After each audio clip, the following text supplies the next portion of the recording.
This is what I looked like last year, and this is what I looked like yesterday. This is the ultimate guide for glowing the fuck up. Obviously, we need to glow up from the inside and out, but today I'm going to be talking about the things that I think made the biggest difference in the past year. This guide is going to be broken into these 6 chapters. Disclaimer, but many of these things are very trivial and by no means necessary. These are just little things I've tried out that I've enjoyed, so you can pick and choose which ones work for you. But without further ado, Chapter 1, the face. Step 1, wear sunscreen. My face was so textured and pigmented because I didn't wear sunscreen last year, but now it's just a lot more even and bright. Step 2, start using a lash serum. For all the Asian girlies out there, use Rapid Lash. It changed my life, not sponsored. Step 3, wash your face every night. Don't go to sleep with crusty makeup on. Even if the world feels like a washing machine at 3 a.m., at least take off your makeup. Step 4, experiment with makeup, but usually less is more. I was my ugliest my freshman year of college when I was caking on makeup and lashes every single day.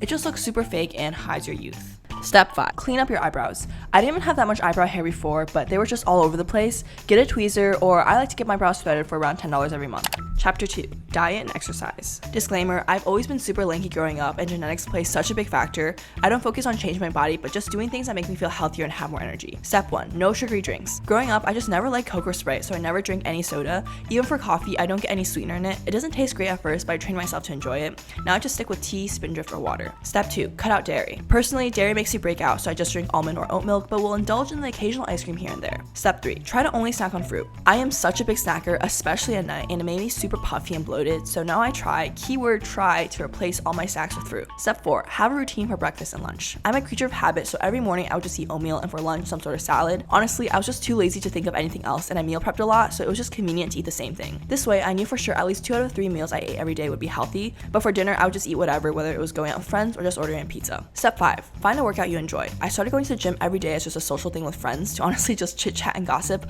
while doing a set every 10 minutes, but I eventually really enjoyed lifting and go to the gym by myself every day to just get the blood pumping. Step 6, drink lots of water. Put reminders in your phone every couple of hours if you forget. Drink some water now actually. But I really want to emphasize that I'm not a nutritionist, and I know these topics are really touchy because everyone has a different experience. It's more about showing up consistently rather than the intensity, so make small lifestyle changes that will last you years rather than just a few weeks. Chapter 3, style.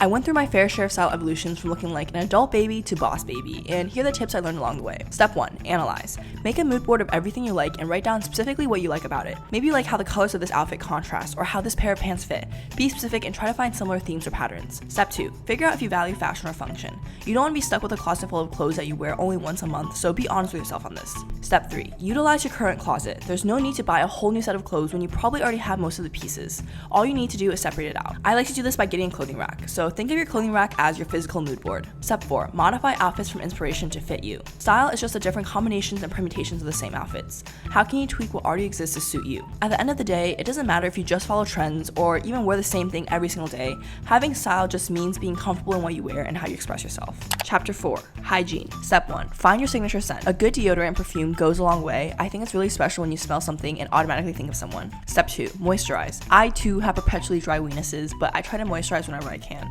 Having soft hands and just skin in general makes you look less crusty. Step 3, keep your nails clean. If you like having long acrylic nails, please make sure they're clean underneath. It's not a good look for yesterday's dinner to be stuck under your nails. Step 4, whiten your teeth. This is just a personal preference. I drink a lot of coffee, so I like to whiten my teeth with whitening strips every once in a while. I feel like if you space it out enough, it doesn't get too sensitive. You just can't do it 2 days in a row. Chapter 5, confidence. Confidence is the most attractive thing about someone and the thing that makes the biggest difference. Obviously, there aren't easy magical steps you can take to suddenly be confident overnight, but here are some general rules I try to follow. Step 1, be delusional. Literally believe the world is your runway and you're the hottest bitch in every room you walk in. Live as if everyone you walk past has a crush on you. Step 2, find confidence in different things. People often overlook the fact that confidence isn't just about looks. Maybe you're confident in your friendships or your career or the fact that you're a really good cook. Step 3, stop with the self-deprecating jokes. There are other ways to be relatable. Step 4, detach yourself from outcomes. As someone with an anxious attachment style, this was really hard for me to do, but stop creating unrealistic expectations in your head. Happiness depends on expectations rather than objective conditions, so stop letting external situations dictate how you feel. In general, I think it's always important to talk about how you're feeling and check in with yourself, but sometimes journaling or talking to friends just doesn't feel like enough. I did 6 months of therapy last year and it really helped me when I was in a rough place. I learned a lot about my attachment style, how they formed in childhood, and how they continue to influence my relationships entering adulthood. By connecting together bits and pieces of my identity, I was able to deepen my understanding of myself and just grow as a person overall. Entering your 20s is a time of uncertainty. therapy, and talking to a professional helped me form healthy coping habits and mindsets to navigate this time myself.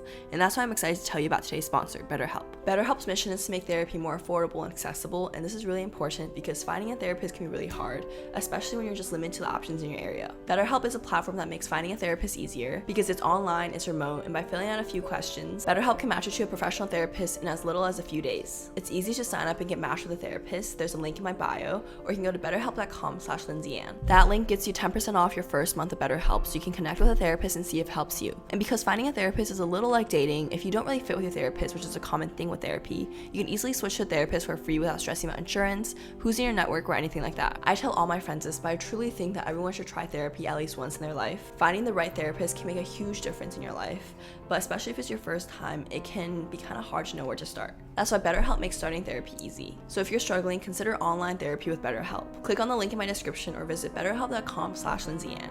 Thank you so much to BetterHelp for sponsoring this video. Chapter 6, my makeup routine. Step 1, a good base. I keep it pretty simple with sunscreen first and then use foundation as concealer. I'm using a brush instead of beauty blender because I feel like I have a little bit more control. Step 2, bronzer. This summer I've been really feeling this bronzer from Make by Mario. I think bronze skin really complements my blonde hair, so I've been really liking to use that with a contour stick as well. Step 3, simple eye makeup. I just use a light brown shade as a base, and the secret to this whole look is some wispy lashes. I start off by curling my lashes, and to get very subtle light manga falsies, I use a lash glue pen to draw a thin line on top and apply the falsie. The secret is to curl the falsies with your lash for a more lifted look. After I just draw a slight wing and use some brown eyeshadow underneath my eye, and after a quick blush and lip, we are done. So those are all the glow up tips I have for you guys. I really hope you guys enjoyed this video. Again, these are all just for fun. I'm sure you guys are all beautiful from the inside and out. So really just take everything with a grain of salt. But yeah, I really hope that you guys enjoyed this video. Have an amazing rest of your day. Stay safe. As always, I'll see you guys next time.